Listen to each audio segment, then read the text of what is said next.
Welcome to Beauty and the Biz.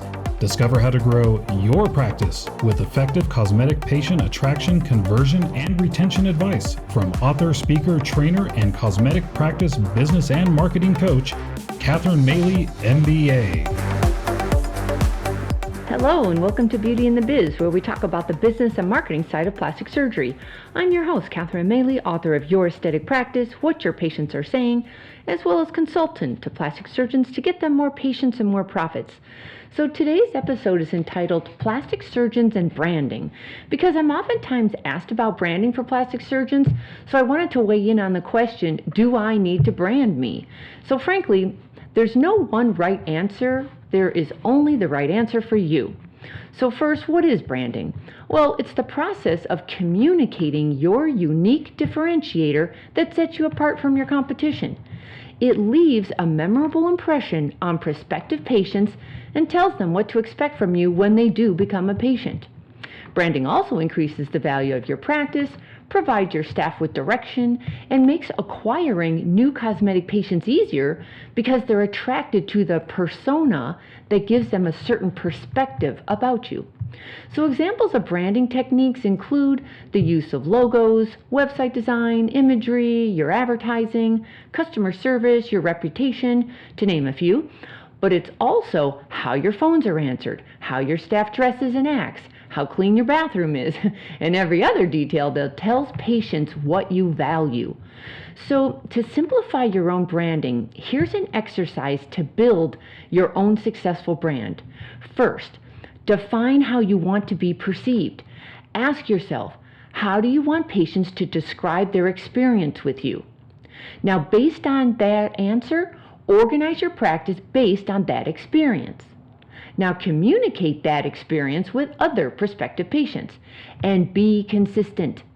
Now this exercise will also help you determine your target market, because if you're not liking the quality of patients you're seeing, your branding is off. Certain patients don't just show up at your door by accident. You're doing something to attract them. So review your branding to up-level it if necessary. However, in my experience, here's a more likely scenario that happens with your own branding. You get a lot of calls from the sales reps from your local TV, radio stations, magazines, and billboard companies telling you to increase your branding and name recognition by advertising with them. Now, the contracts are usually long-term, and they can run hundreds of thousands of dollars per year. Now, the media agencies showing you their demographic charts of how the audience is and how many you're going to reach, and they promise you celebrity status since you'll be recognized throughout your community. You're tempted because you believe you'll be a lot busier if more people know about you, right? So the question becomes, is it smart to invest in name recognition and branding? And the answer is maybe or maybe not. So let's dig deeper. Let's look at the making of a brand. Branding is what makes prospective consumers feel a certain way about you and your services. It's a multi-billion-dollar industry that caters to the big guys like Mercedes, Apple, and McDonald's. Now, the big companies are spending a small fortune on media placement, so the ads are pretty much everywhere, and then they hope that people will react positively to them.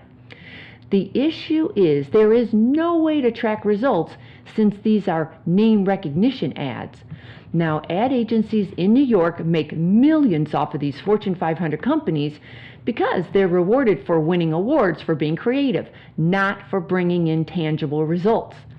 Since you're not Coca-Cola with an endless ad budget, you simply can't afford to invest in name recognition and advertising in today's world.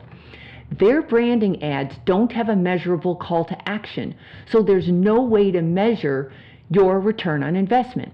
So here's my recommendation.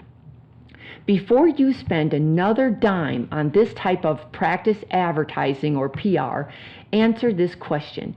Do you, as a plastic surgeon, really need to be a household name? Does everybody need to know you, or just those who are interested in cosmetic surgery?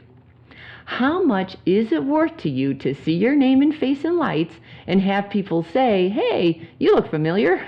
Now be honest, if that's what you want, that's fine, but it is going to cost you. Your brand as a surgeon defines what you stand for. It's your values. It's the emotions you evoke so prospective patients feel safe and they trust you. For you, branding is in the details. It's the many factors that help prospective patients choose you over your competitors.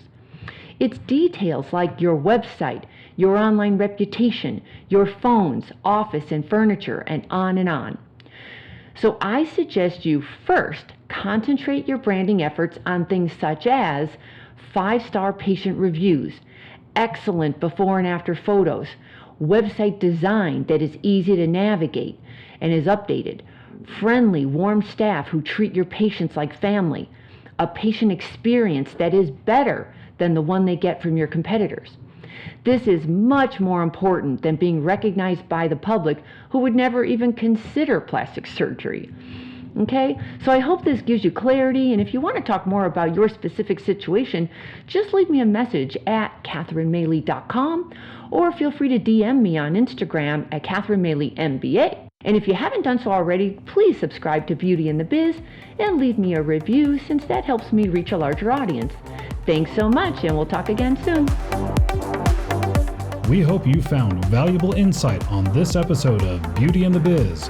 For more episodes, tools, and Catherine's free book, visit www.CatherineMaley.com. That's www.CatherineMaley.com. And be sure to subscribe to get the latest practice building strategies delivered to you. And don't forget to share this Beauty and the Biz podcast with your staff and colleagues.